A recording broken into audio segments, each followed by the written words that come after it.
Assalamu alaikum. I use in this project language সব use করা হয়েছে core Java, Java swing, NetBeans and MySQL. And this project will create information book flight এবং flight information দেখতে পারবো, boarding generate করতে পারবো এবং ticket ক্যান্সেলও করে দিতে পারবো। সেক্ষেত্রে আমি আমার প্রজেক্টটা দেখাচ্ছি। সেক্ষেত্রে লগ ইন হিসেবে ইউজ করতে পারবো। লগ ইন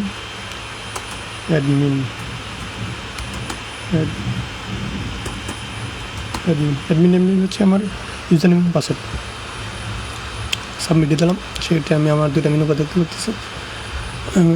এখানে আমার ফ্লাইট সোর্স টু ডেস্টিনেশন ফ্লাইটগুলো দেখাচ্ছে যে কোন জায়গা থেকে কোন জায়গায় যাবে, ফ্লাইট ডিটেলস।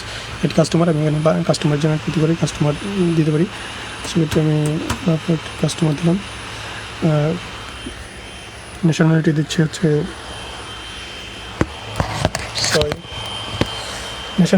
দিচ্ছি হচ্ছে আমার বাংলাদেশি। আইডি নাম্বার দিয়ে দিলাম। উত্তরা মেল দিচ্ছি, ফোন নাম্বার দিচ্ছি, র্যান্ডমলি একটা দিয়ে দিলাম। সেক্ষেত্রে আমার কাস্টমার সব কিছু আমার MySQL ডাটাবেসে সিলেক্ট হয়ে গেলাম। MySQL ডাটাবেসটা আমি কানেক্ট করে নিলাম। এখানে প্যাসেঞ্জারের যে ডিটেলসটা আছে সেই ডিটেলসটা আমি দেখতে পারবো। এখানে বাকিগুলো আমি আগে করেছিলাম। এখানে বর্তমানে রাফা উত্তরা মেল নাম্বার দেখেছে। আধার নাম্বারটা আমি কপি করে নিচ্ছি। আধার নাম্বার মিনস হচ্ছে একটা র্যান্ডম যে ন্যাশনাল আইডি নাম্বার যেটা আছে ওইটা আইডি নাম্বার। সেখানে আমি আবার আমার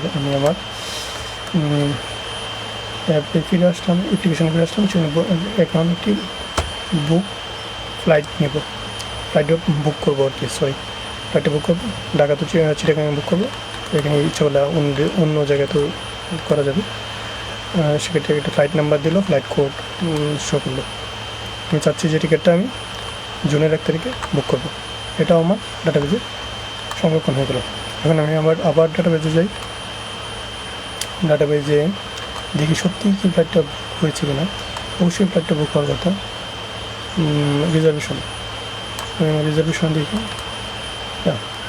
ফ্লাইটটা বুক হয়েছে। সেক্ষেত্রে আবার পিএনআর নাম্বারটা দিয়ে আমি অনেক কিছু করতে পারবো। পিএনআর নাম্বারটা অ্যাজ লাইক আমি আমার জার্নি ডিটেলস দেখতে পারবো।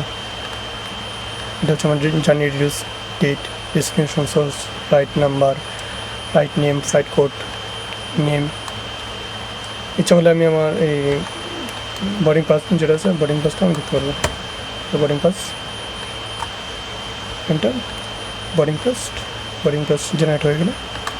এখন আমি যদি চাই টিকিট ক্যান্সেল করে দিতে, সেটি পিএনআর নাম্বার দিয়েও ক্যান্সেল করে দিলাম। ব্যাস।